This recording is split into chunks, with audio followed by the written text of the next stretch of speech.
Section 1, Pistol Parts and Operation. Section 1 covers pistol parts and operation. There's 4 different types of pistols. There's the revolver, the semi-automatic, the black powder, and the air-powered. For the purpose of this training video, we're going to discuss the revolver and the semi-automatic. They all have 3 common elements, which are the frame, the barrel, and the action. For instance, on this Smith & Wesson revolver, the frame is this area located here. The barrel is the area located here. Inside of the barrel is called the bore. It has spiral grooves and raised area called lands. The diameter matches caliber and ammo. Spiral lands and grooves create a spinning motion for the projectile, which ensures accuracy. Other common elements are the action. They're a group of moving parts which load, fire, and unload the firearm. They consist of the trigger, the hammer, and the firing pin. Let's talk about revolvers in detail. But before we start, I want to explain that for the purpose of demonstration, we're going to be using dummy rounds. These are non-fireable cartridges that are great to have to practice loading and unloading your firearm. Never pull the trigger on an empty chamber. This can result in damage of your firearm. With these in the firearm, you can pull the trigger and it won't cause damage. Revolvers operate by a rotating cylinder that houses the cartridges before and after firing.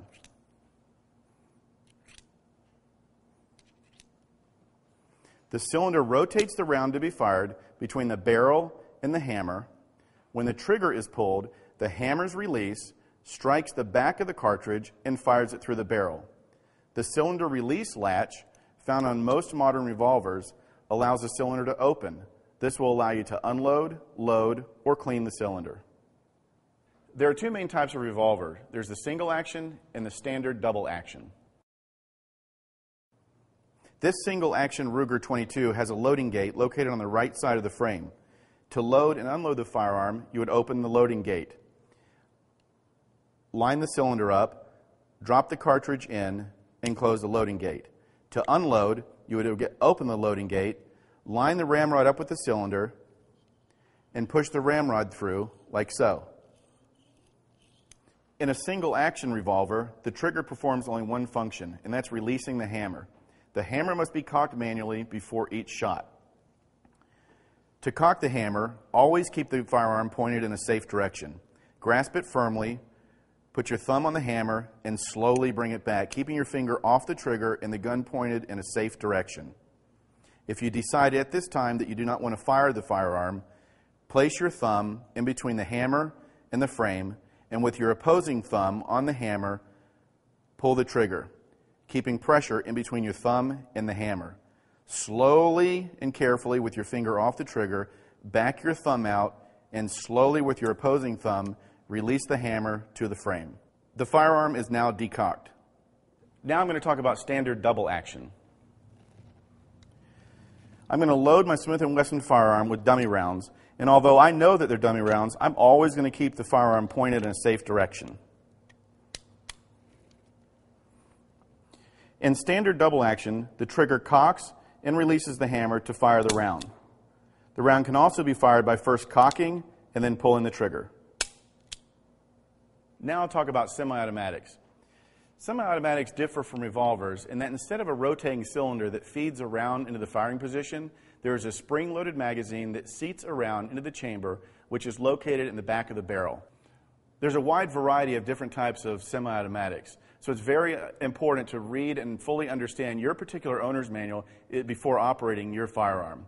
For instance, on different types of semi-automatics, the safety can be located in different places. It's very important to understand also that just because the safety is on does not mean that the firearm is totally safe. As any mechanical device, it can fail. So always keep the firearm pointed in a safe direction. In a semi-automatic, a round is placed to the rear of the barrel before firing.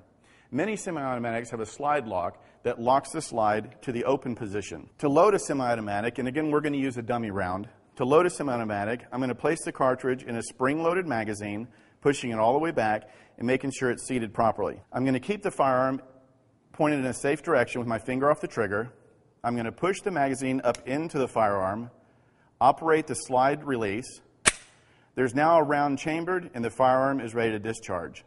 If I was to discharge the firearm at this time, Basically, here's what would occur. I would pull the trigger, the slide would come back, ejecting the spent cartridge. The slide would then go forward. The spring-loaded magazine would push a new cartridge up into the barrel, and I'd be ready to fire again. Another way to load a semi-automatic is, again, using a dummy round. I'm going to place it into the spring-loaded magazine. I'm going to put the magazine with the firearm pointed in a safe position, finger off the trigger. I'm going to load the magazine into the firearm, pull the slide back, release it. The firearm is now ready to be discharged. To unload the firearm, I'm going to push the magazine release, drop the magazine. I'm going to pull the slide back. The cartridge comes out. And then I'm going to pull the slide back again, lock it into place with a slide lock. And that gives me the opportunity to visually inspect the firearm, looking up in and there's not a magazine and there's no cartridge up in the chamber ready to be fired. This particular Smith & Wesson model has been cocked and it's ready to fire.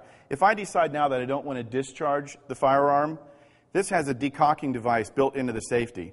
I can simply activate this. It drops the hammer without discharging the firearm. And now I can transport it or store it.